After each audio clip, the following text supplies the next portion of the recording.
What's going on, everyone? Welcome to the podcast. We have an extra special guest today, a guy who's, shocked the world. I'm going to say shocked the world. I don't want to offend you, but placing so high at the Olympia, so fast. It seemed like it was overnight. And at the beginning, I was a huge fan, am a huge fan, have had not one bad word to say about this man's physique, his work ethic, how he conducts himself. Ladies and gentlemen, Martin Fitzwater, how you doing, brother? Awesome, man. Thanks for having me on, bro. Appreciate it very much. You're quickly becoming a bodybuilding legend. How did that feel? So how did it feel on the Olympia? Like like I'm old, like every bodybuilder dreams of being in the Olympia. It's like a football player dreaming of playing in the Super Bowl, right? Like, how did it feel to make it and then get on that Olympia stage? Yeah, man. I mean, just like you, it's something I've dreamed about since I was a little kid. You know, I'm still in the era. I'm still old enough where I had the Jay Cutler magazines. I had the Ronnie Coleman magazines. You know, I saw them on the covers and wanted to be those guys. And so I started bodybuilding like pretty hard or pretty consistently around like 13, 14. I was lifting weights around 10.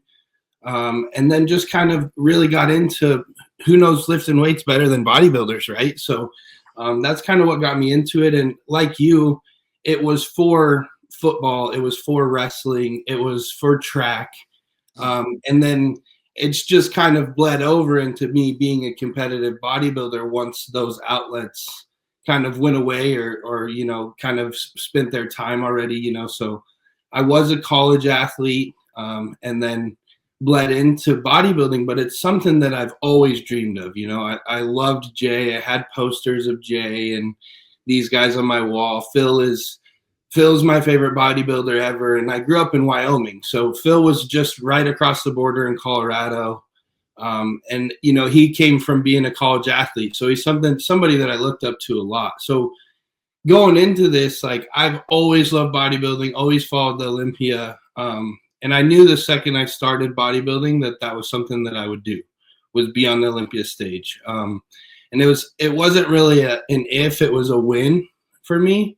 But to do this well the first time out the gate, you know, is obviously something you can only dream of, right? You know, I mean, I get to put my debut up there with guys like Phil and some really special people that did amazing at their first Olympia. And honestly, going into the Olympia, man, I knew that I was going to do just that, which you said, you know, shock the world. And it was a shock to most people. If you weren't in my corner, if you weren't seeing my pictures every day, you didn't know. But my crew did. And that was probably the coolest part was like, I know I did a podcast about 6 weeks out, maybe, or 8 weeks out from the Olympia.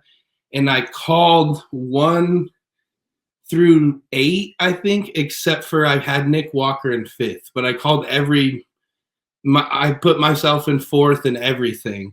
So I kind of knew that was coming. And so it was really cool to just like have a dream come true, if you will, man. I honestly, that's the only thing I can put it into words is like everything fell into place how you'd want it to.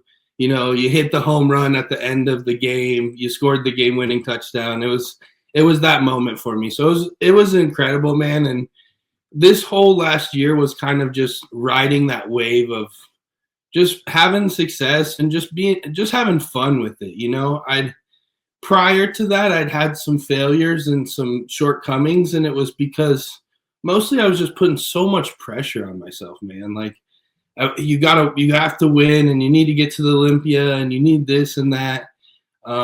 And just by having so much fun and just loving bodybuilding again and just enjoying the process, that's really what kicked off my whole year last year, man. Man, that's what I really appreciated about you when I first saw was your conditioning. Like that was insane. But before we get to that, I want to step back. So you said you played sports. What sports did you play and up to what level did you play them?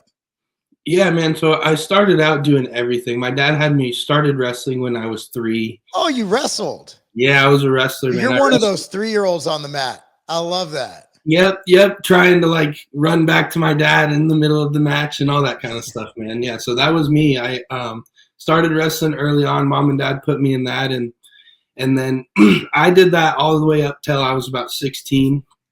I got hurt in high school, and I was starting to get really good at football at the time, and so that was kind of my main focus.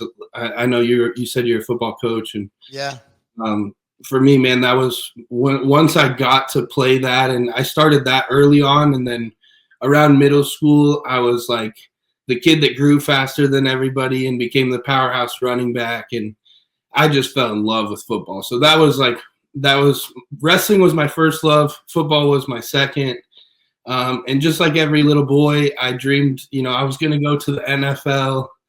And I had some pretty awesome combine numbers, and I was unbelievably strong in high school. I benched 405, squatted 6, deadlifted 6, did some cool stuff as a teenager. But I didn't have the size to be a Division I football player. I'm only 5'7". I wasn't getting any taller. We all know that. Yeah. So I wasn't quite tall enough. I couldn't see over those like defensive linemen, those big 6-foot guys. And, football going into college is more about a body than it is how talented you are. Some of it goes down to how talented you are as a football player. But a lot of it's like seeing a body and knowing that you can give them the skills to become a good football player, right? So, yeah. But what kind of fell into my lap was I got hurt in wrestling my sophomore year, and in doing so, the wrestling coach was also the shot put coach. So he was like, "Hey, you're gonna do shot put because you didn't wrestle."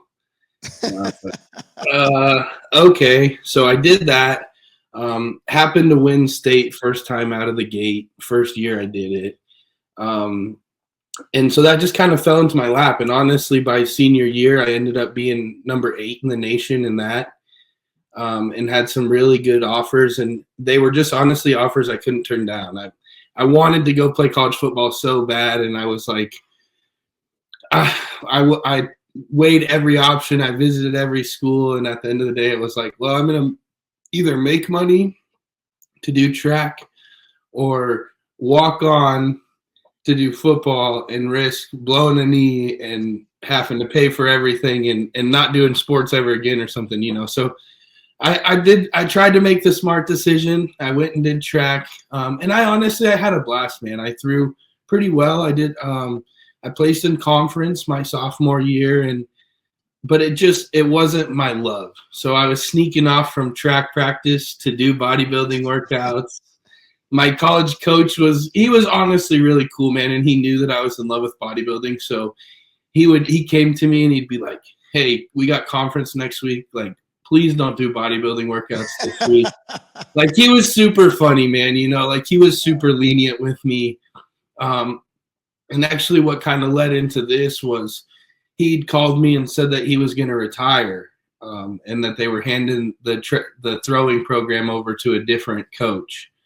And I'd already been on the fence. I really wanted to compete. So right before that track season ended in 2016, I watched Phil Heath guest pose.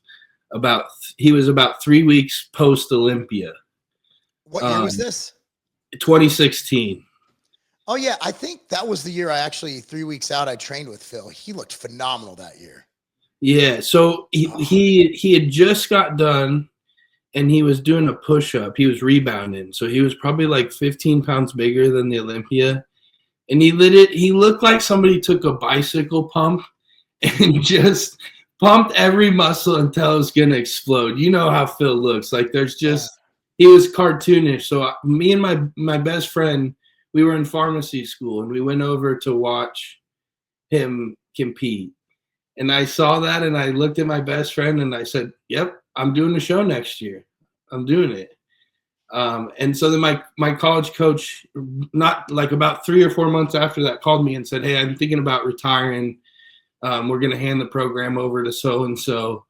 And, I'd still like to see you throw here at the university and stuff." And I was like, actually, I'm going to bodybuild instead. So I quit track. And it was to focus on school, but really it was to focus on bodybuilding, to be honest with you. Do you know what's hilarious is the online trope is that bodybuilders are horrible athletes. And then you look at Brandon Curry was a Division I running back. Yep. Phil Heath, a Division I basketball player, just off the top of my head. Ronnie Coleman, obviously a phenomenal football player, right? He went to Grambling, I believe, if I'm not mistaken. Yeah. Also, Ronnie Coleman graduated Sigma Cum Laude.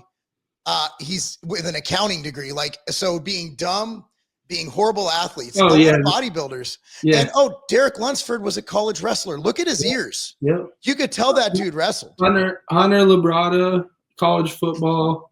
Brett Wilkin, college football. Me, college track. Like, there's a laundry list of them now. And honestly, the more aesthetic physiques, I think, come from being an athlete. If you look at the guys that are more aesthetically pleasing, a lot of that comes from, having core stability and stuff from sports early on, and just having body awareness and stuff like that, I think, in my opinion. Yeah, the joke is, well, if I hit a bodybuilder, they can't chase. I'm like, dude, this dude Brandon used to run like a 4.5. Yeah. He's going to catch you. Like Brandon will, dude, we played. He's a freak athlete, dude. We played pickup football with our kids one day, and our kids were playing soccer. At that time, my kids played soccer. His daughter played soccer.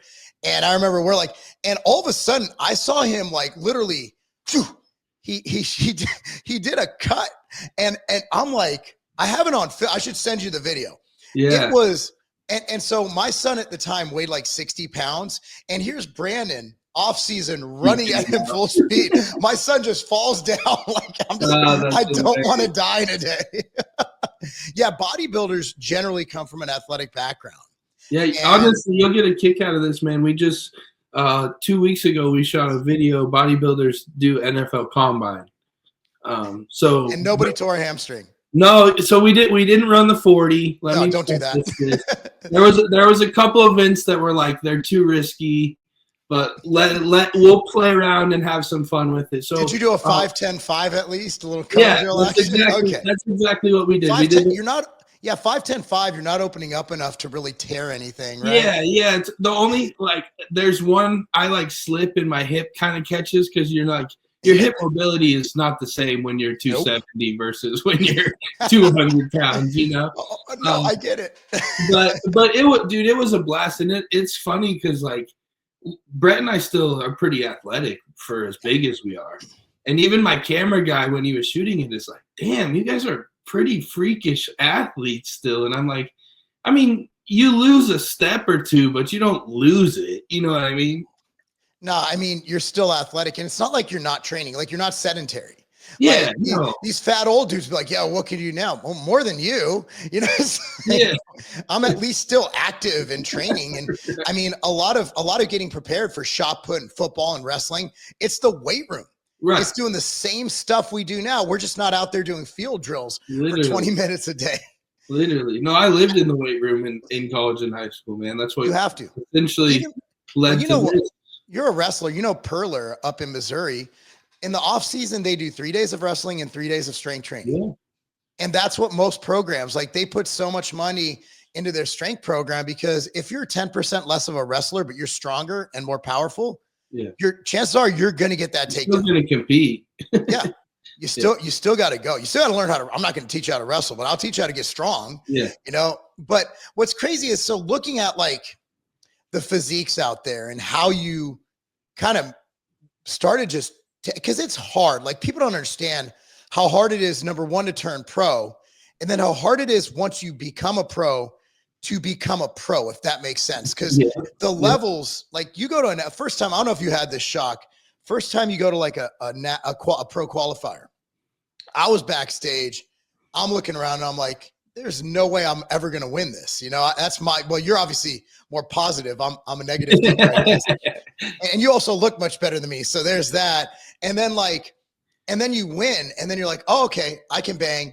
Yeah. And then you get to a pro show and you're like, what the hell am I doing here? So what do you think separates you from the other competitors in the open class? What do you think makes you like a lot of people can never crack the top 10, can never. Yeah. Brandon got last place 2 years in a row, right? Like what separates you from everyone else who isn't top 5? What do you think is your discernible features that separate you? I mean, one thing, man, and I'll preach this all day long, is you are who you surround yourself with.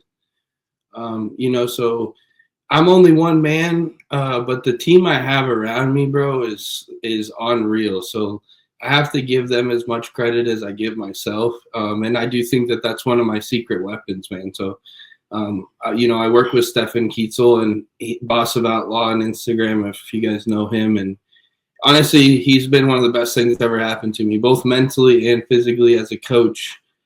He's just, you know, breathed this into me that I can be Mr. Olympia. I will be Mr. Olympia.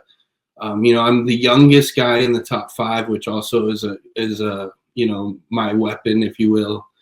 So I'm a little bit younger than all these guys. I think the next closest one to me is Derek at 32, and I'm only 28. You know, so that puts me in a good spot there as well. But you know, going back to my team, I train with another open bodybuilder every single day. We've been training together for 6 years now. And I think that that's something that is just kind of honestly lost in bodybuilding. You're starting to see it come back. I'm starting to see it more and more. It's breeding. You know, you see Derek now down there, and him and Matt Grego training together. And you're starting to see it a little bit more, but Brett and I were doing that before it was cool.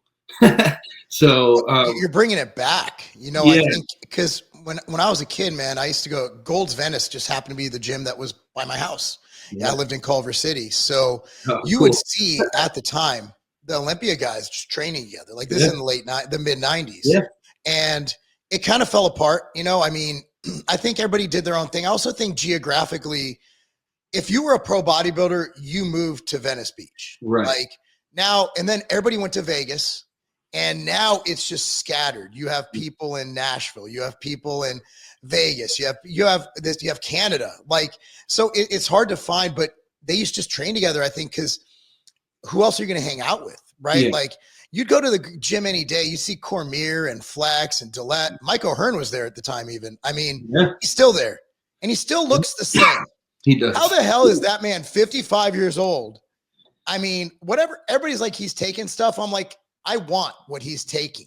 I mean, like, either way, bro, that just shows you the gym is the fountain of youth for sure. You know? Oh my God. He is such an amazing individual. So looking back at, you know, training with Brett and being a part of the elite circle, what is the biggest lesson you take from all those people? Like if there's one thing they taught you, what would it be?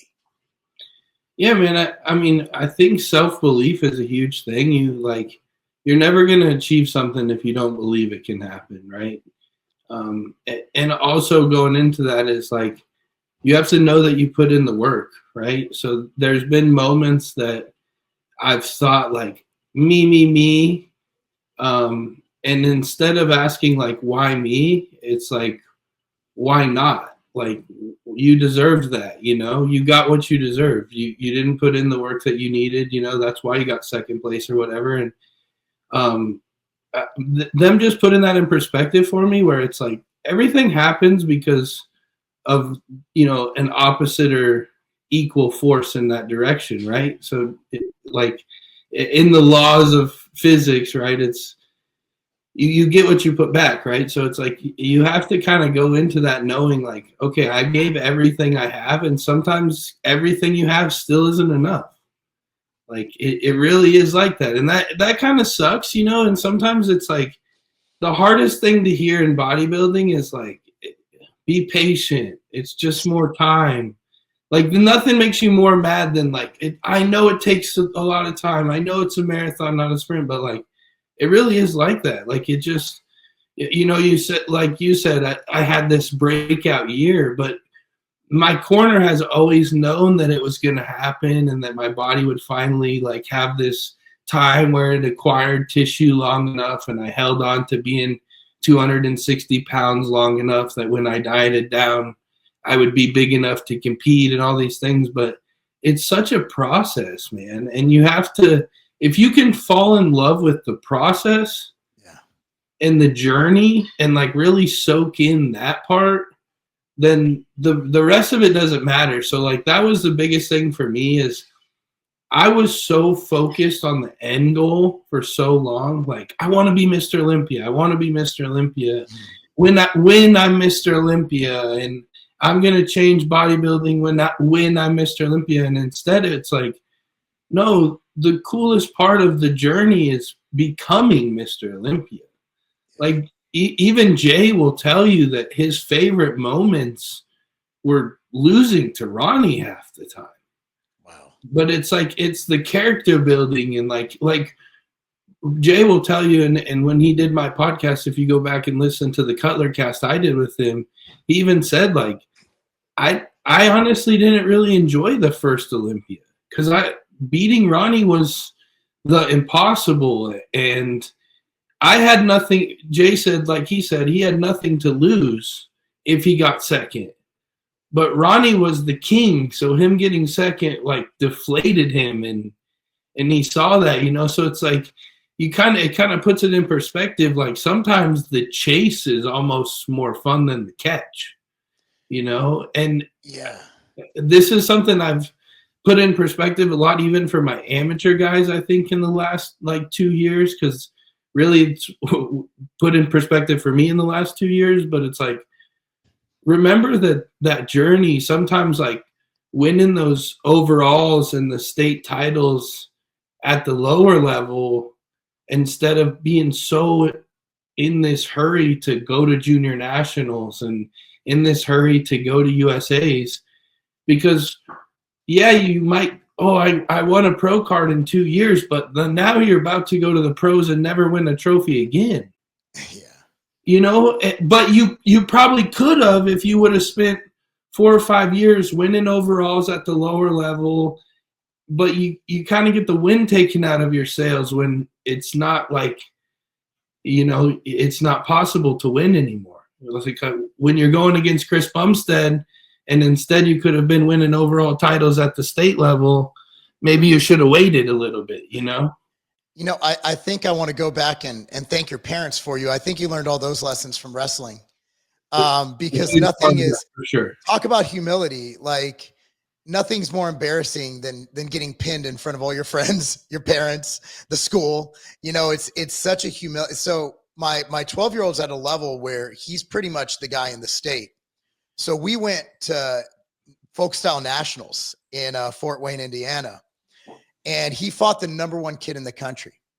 And this kid pinned everybody, including the #2 guy, in less than a minute.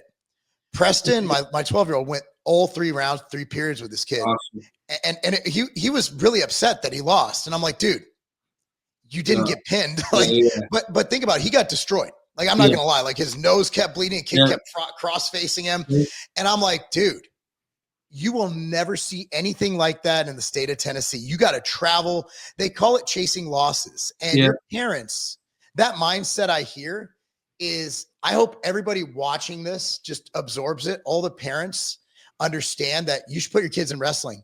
That is a wrestler's mindset.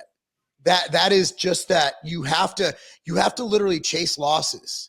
And you have to go get beat to get better. And what he's saying is, by getting in at the state level, getting that experience, getting that stage presence, building that tissue, once you get to that next level, you're ready for it.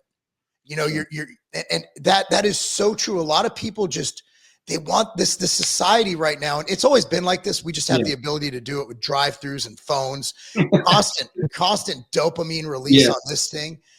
But there's something to be said about savoring the moment and being patient and just working, not looking for the shortcuts, but working. And that story, man, that is something that everybody, from people trying to work their way up in the office to people trying to, you know, become better at life, to children, can take that and be like, oh, that's the mindset I need. I need to just keep working and establish dominance at a certain level. Because once you move up, you'll realize, man, it's hard up there, man. It's different, man. It's different. That's for sure, man. And I think, like you said, it really applies to all aspects of life. That's honestly why I think bodybuilding is so cool, is because this really it's just it bleeds into everything else that you do. The discipline, all of it really bleeds into life, business, whatever else you want it to. Even if you're not a top level pro, the discipline and stuff bleeds into your, say you got a business that you own or whatever. And that's one of the coolest things about it. But yeah, like you said, that wrestler mentality, that chasing losses, like you have to understand that sometimes there is better guys out there, and to find those better guys, you do have to chase them down too. Like you said, when you're the big fish in the small pond, then it's time to move up. And that part's cool too. That part is some of the most fun. So that's one of the things I did last year. It's like I got my Olympia qualification at Detroit. And it's kind of been the past 5 to 6 years. Like if you get your qualification, you shut things down and you focus on the Olympia. And I was like, let's keep things rolling. I heard Nick Walker's doing New York. I want to go stand next to Nick Walker. Let's go do it. I was wondering why the hell you did that. It made no sense to me. Now it does. Nobody does that, dude. I wanted to stand next to a number 5 in the world and show everybody that I was capable of standing next to him. So that was the same thing. It was like win or lose. I promise everyone's gonna remember.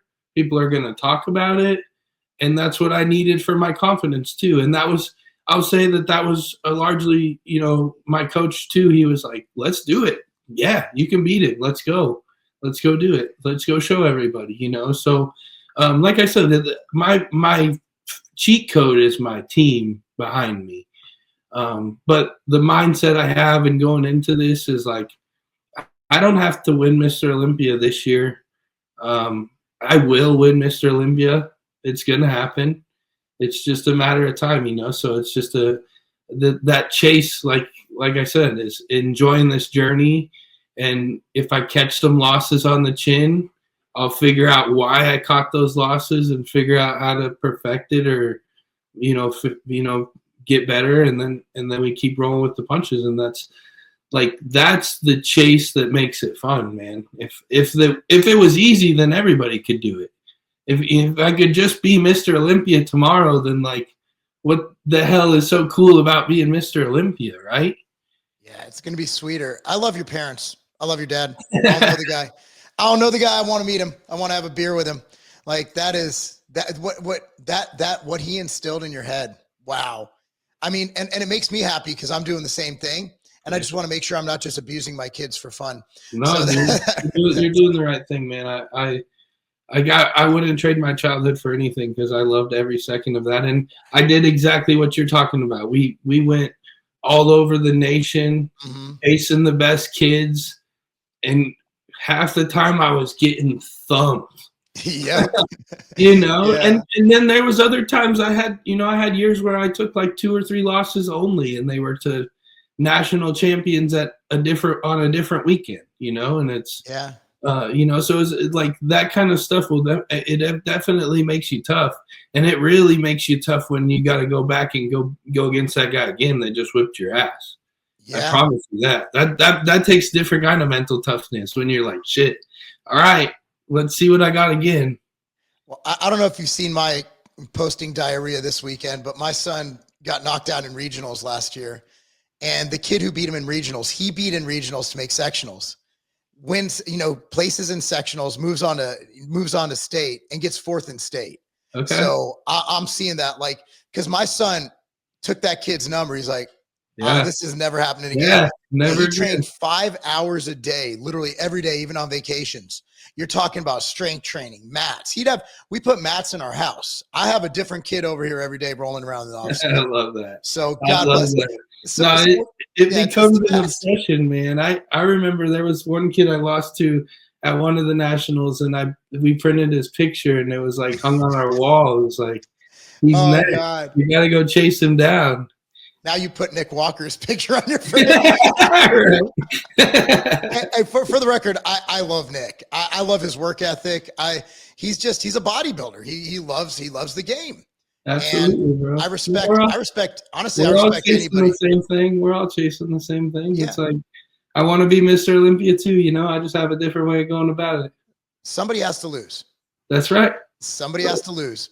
And it actually, the first few times I saw my kids, like first time my son won state, the other kid's crying, my youngest.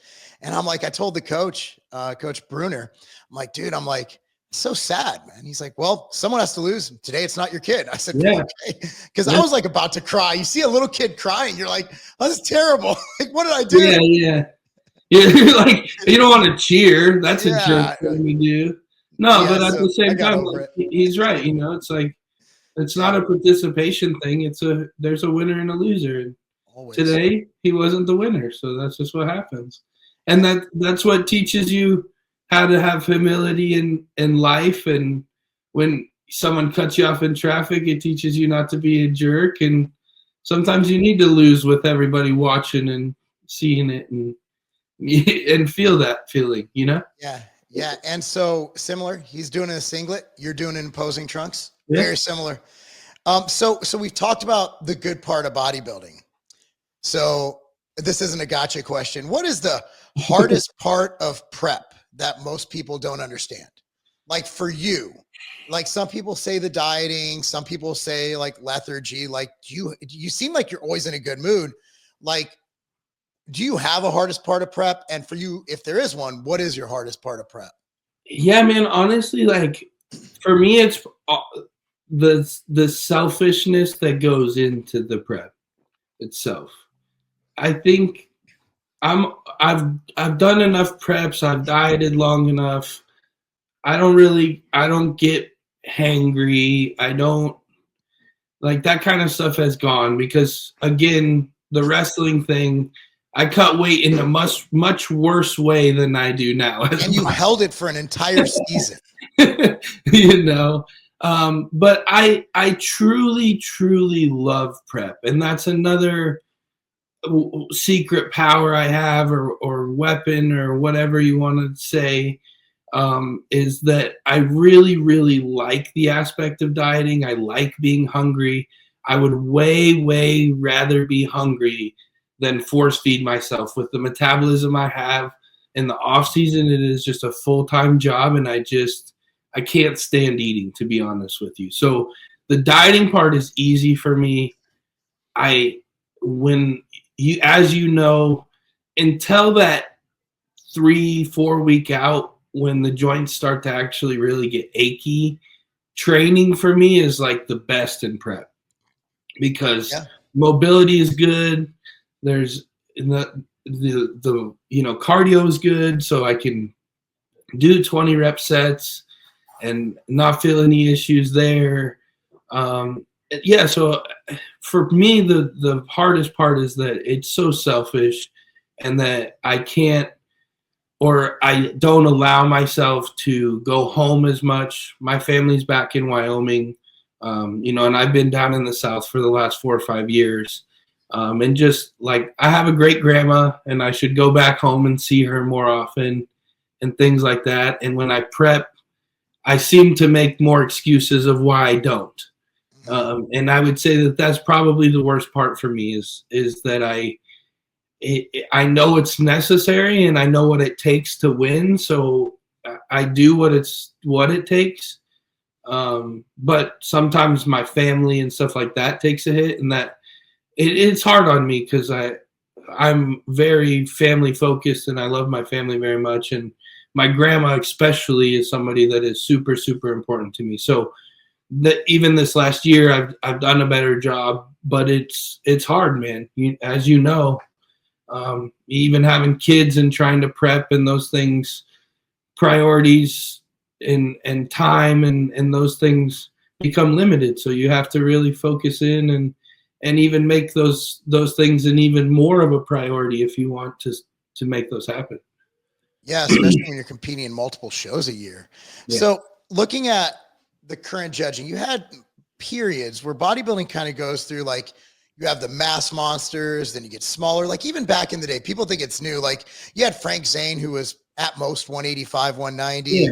And then you moved on to Dorian and, the mass era. Yeah. So looking at the judging criteria, I think I counted like the top 6 or 8 all could do good vacuums. Yeah. Do you think the sport, judging wise and look wise, is headed in the right direction? I do. I do, man. Honestly, like I'm really, I, I'm hesitant to say this because I don't want someone to like freak out on me, but I think we're coming up upon maybe if not the best era of bodybuilding ever, it will be the second best to that 90s, early 2000s era, man. We have right now we have 20 guys that are all unbelievably great bodybuilders. Out of those 20 guys, 20 of them have good waists or pretty good waists. And they can all at least control them. If their waist isn't good, they can control it pretty well. And I think posing is becoming more important again, which is it just brings an entertainment portion that matters.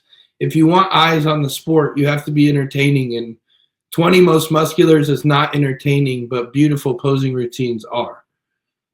So I do, man. I think bodybuilding is in a really beautiful direction. And we're really lucky, man.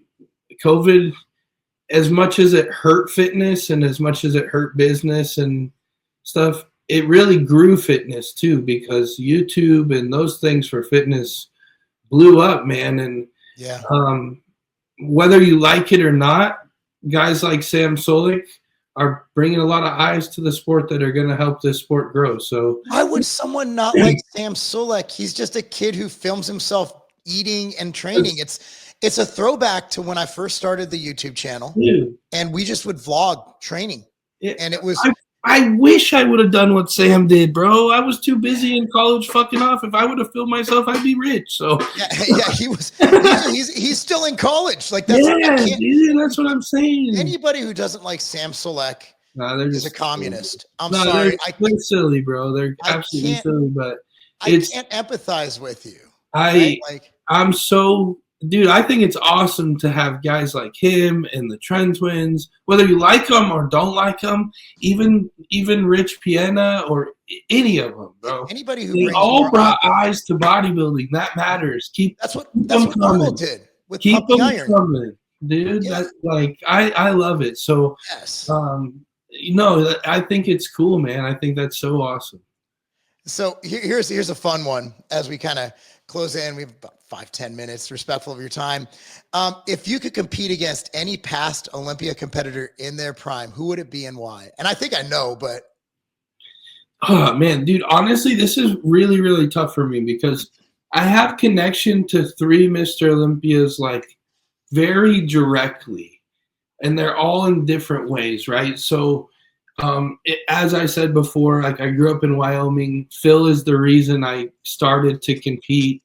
And I have so many connections to Phil between the college sports, growing up down there. As I came up in bodybuilding, Phil was very influential on me. He's the reason I got my hernia fixed when I was young so that it's not a problem now. So Phil's very important to me and would probably be that guy. But Jay is also drastically important to me. He was the first YouTube and stuff I started watching, but also he put me on his YouTube channel on my first prep, and told me like, hey, you're the best kid I've seen since Phil, and has believed in me since day one. And so I've been sending my pictures to Jay since 2017. And he's believed in me since day one, man. And he was front row at the Olympia, giving me posing tips and screaming at me at the Olympia when I got 4th place this year. So that's really cool to me. And then last is Ronnie, man. So I trained with Branch out there at Metro for a couple years, and I just got my butt handed to me day in and day out by both Branch and Brian, who was Ronnie's trainer. So that would be tough for me just because all 3 of them I have such a connection with, but I think because my physique looks so similar to Phil's, or I want it to, I guess, I would want to stand next to Phil and just see what it compared to. I know my arms would look like little girl arms compared to his, but I think hopefully the rest of it I would look pretty sick next to Phil. So that's who I'd want to stand next to, I think. But that would be a tough decision for me, man, honestly. Yeah, I mean, you've kind of brought this grainy conditioning that it would separate you from Phil. I mean, Phil, you had to see him in person. Pictures. Yes. I don't think people understand Phil because they'd look at like the year he barely beat Kai, and I had Phil beating Kai, and I love Kai.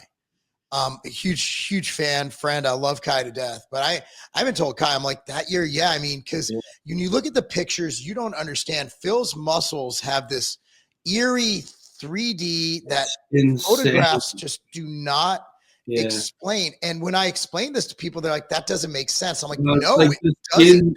The skin is saran wrapped. It's you don't. I'm telling. Like I said, man, it looks like you took a bicycle pump and pumped the skin so that it's like stretched and full. I've never seen anything like it, bro. I've been around this sport forever, and I've seen all the greats, and he's the only person I ever seen anything like that. He's called the gift for a reason. And he had that extra muscle in his thigh. It's the weird. He has this weird muscle right on his right by the hip, right by the flexor. Yeah. And in person, it's just, I don't think we could romanticize about Phil for a long time. I mean, because we've actually seen him in his prime in person training. No, it's different, man. And he still looks amazing.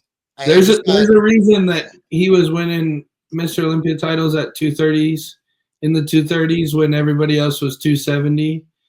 There's a reason. Because he looked 280. That's what I mean. There's just nothing like it, man.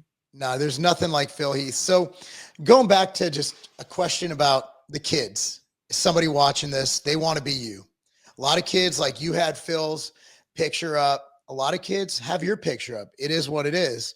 So when you see younger bodybuilders, what would be the biggest mistake they make when they start bodybuilding, trying to add size, or biggest couple mistakes? Like, what is something these kids can avoid?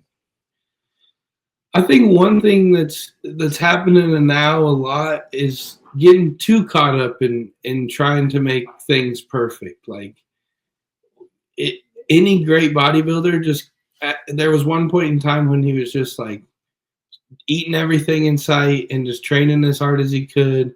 And I think some of that's getting lost in that, like, I don't want to get too fat, and I don't want to, not training optimal and all these things. Like, there's a time and a place for it all, right? Like, I'm very science-based, and I think there's a great place for that in training. So don't get me wrong. I don't think that should be overlooked. But I also think there's a time to strap your hands to a bar and grip it and rip it and just jerk some weight around and have some fun with the boys. And every once in a while, it is an ego contest with your buddies, and you got to bench press more than your friend. And I think some of that's important, man. I think some of that is overlooked. And I mean, as silly as it sounds, I'm telling you to like use bad form and go crazy and shit with your friends. But hey, man, I built a hell of a physique a couple years of just banging and clanging weights, man, just hammering crazy sets and doing stuff that I would never do now, but my body could handle it then, man. And I had a lot of fun. There was weeks I deadlifted twice a week, every week, and pulled 5 plates from the floor twice a week, every week. And, sometimes you just got to move weight and just be a bodybuilder.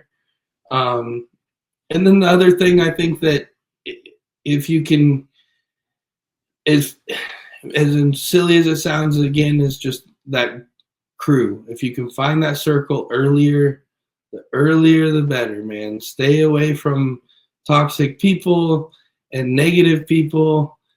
You wouldn't believe what negativity will bleed into your life if you let it. So find those people that believe in you and support that same dream. What as crazy as it sounds, you got to find those people that want to do it with you, burn the ships with you, if you will. That's my favorite. One of my favorite things is like burn the boats. You can't go home if you burn the boats. you know. And if you can find those people that are willing to burn the boats with you, I think anything is possible with that, to be honest with you. You know what I mean? Yeah, it's fun. You did train with Branch for you trained for 2 years? Yeah, about 2 years, man. Yeah, so Branch, yeah, it works. Like people back in the day, back in the early 2000s, people used to always talk trash about Branch's training. I'm like, he won most muscular at the Olympia. He won the Arnold.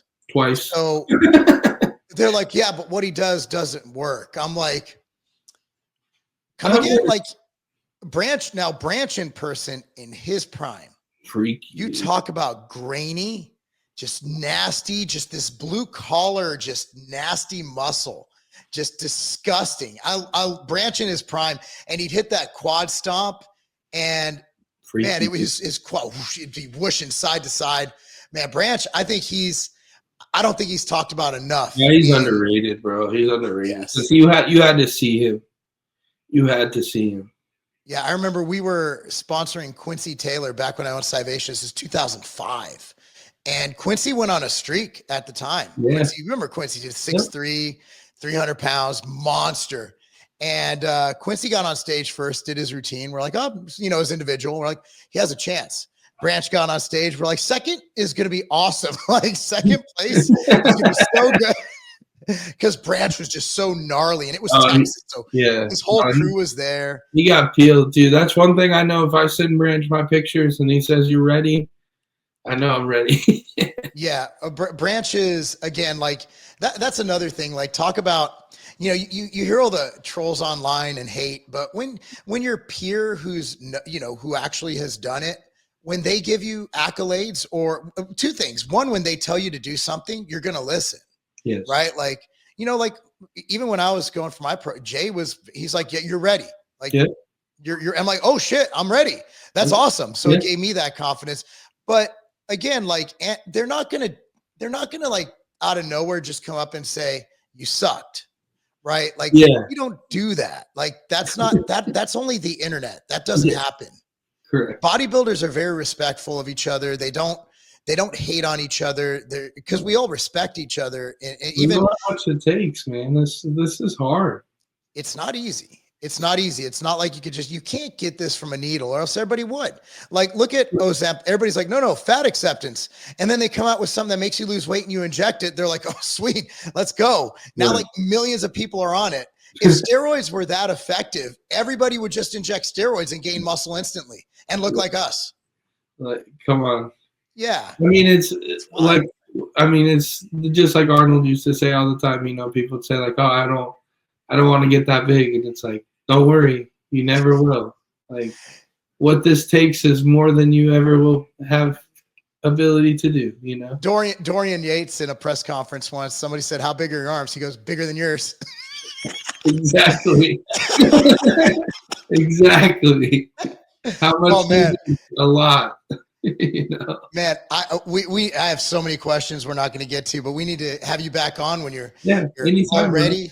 Yeah, man, I appreciate you. So where can people find you? Where can they support you? Again, whatever he does, follow him, buy his stuff, just support, because obviously the better results people get from coming on this show, the more people come on here. And honestly, this is as good as it gets. You got a top 4 Mr. Olympia competitor who's going to win it one day. Very, very appreciative of your time. So where can people find you, and how can they support you? Yeah, absolutely. So the main thing is like YouTube, obviously, here. So I have my channel, Martin the Martian.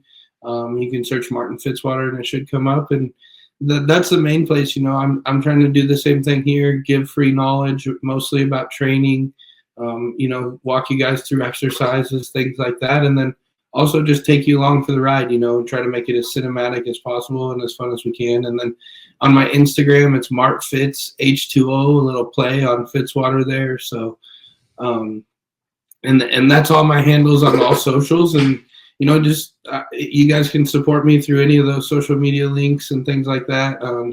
You know, and just honestly, just support bodybuilding. That's the biggest thing for me. As the sport grows, I grow, and that's what matters to me. You know, I want to see this thing keep getting bigger and better, and keep being able to do what we do, and keep spreading the good word of this thing. Because, like, I'd be in jail or in trouble or dead if it wasn't for bodybuilding. So anyone that I can spread this to, some young kid that's some troublemaker out there that can keep his butt out of trouble, I'd love to see you be a part of this, man. So any way we can be doing that and promoting that means something to me, bro.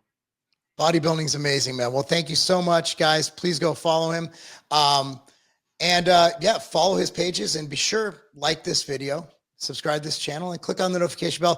Thank you so much, Martin. All the best. We look forward to having you back on. Thanks for having me, bro.